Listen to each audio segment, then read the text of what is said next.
இதெல்லாம் வயசாகி இன்னும் மயிருக்கு பிரயோஜனம், மண்டை மட்டும் தான் சுண்ணாம்பு சட்டி தலை மாதிரி இருக்கு, வேற ஒரு மயிறு பிரயோஜனம் கிடையாது அப்படின்னு நமக்கு தோணுச்சு. சரி, இதை தொடர்ச்சி நம்ம ஏற்கனவே நினைச்சிட்டு இருந்தோம். எல்லாரும் நாங்க நெருப்புல இருந்து பிறந்தோம் ராமதாஸ் முதல் கொண்டு எல்லா கைகளும் பேசிக்கிட்டு இருக்கிறதுனால அதுக்கு நம்ம பதில் கொடுக்கணும்னு நினைச்சிட்டு இருந்தோம். இந்த வயசான கிழட்டு தற்கொலையும் அப்படியே பேசி அதுக்கு வேற சயின்ஸ் எடுத்து வந்து முட்டு கொடுக்குறாங்க. ஏன்னா தண்டபாணி டேய், கழுதுக்கு தெரியுமா கற்பூர வாசனை பத்தி? எடப்பாடி துரைசாமியினுடைய வயது என்ன, அவருடைய அனுபவம் என்ன? அவரை பார்த்து அவருடைய உருவத்தையே கிண்டல் கேலி பண்ற. அவருடைய நரைத்த முடியை பார்த்தோம், அவருடைய மூஞ்சை பார்த்தோம், உருவ கேலி பண்ற. ஏன்னா மானகட்டவனே, மட்டை மேமட்டை பார்த்து கீழ்மட்டை சிரிச்சுதான். இந்த மட்டை உளுந்துருச்சுன்னா அந்த மட்டை சிரிச்சுதான். அது போலதான் உன்னுடைய பேச்சு இருந்து.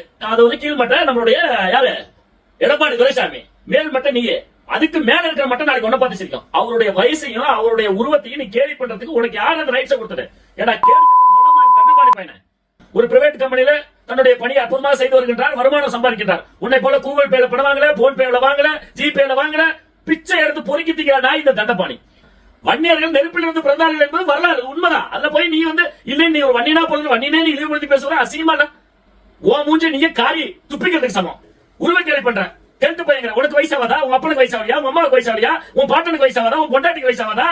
உனக்கு வயசாவதா? ஏன்னா மானகட்ட பையன. இந்த சமுதாயத்திற்காக அவர் எண்ணற்ற சேவைகளை செய்து வருகிறார். தன்னுடைய பாக்கெட் பண்ணி வச்சுக்கிட்டு ஊர் பஸ் ஏறி அங்கிருந்து போய் யூடியூப்ல பேசி இந்த மக்களுக்கு விழிப்புணர்வு ஏற்படுத்துகிறார்.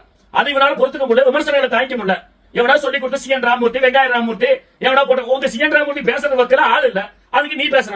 அவரை நீ பேசுவது நினைவில் வச்சு தோடு நிறுத்திக்கொள். இல்லை என்றால் இதனுடைய விளைவுகளை மிகப்பெரிய பின்னடைவை சந்திக்க வேண்டி வரா. தண்டபாணி கூலிக்கு மாரடிக்கிற நாய் நீ, எவன் போற பிச்சை காசுக்கு பேசுற நாய் நீ.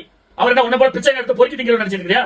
அற்புதமான மனிதனா, வரலாற்று விஷயங்களை பிங்கர் ஃப்ரெண்ட் வச்சு பேசக்கூடியவர், அரசியல பிங்கர் ஃப்ரெண்ட் வச்சு பேசக்கூடியவர். அவரை போய் நீ அருவருக்கத்தக்க வகையில் வயதில் கிழவர். ஏடா உனக்கு நான் சொன்னல, உனக்கு வயசாவாதா? நீ இப்படி என்றைக்கும் இளமையா இருந்து விடுவியா? உனக்கு சொல்லிக் கொடுத்த எனக்கு வயசாவடியா? மரியாதையா பேசு. மரியாதை கட்டுப்படுவோம். கேடு கட்ட மானகட்ட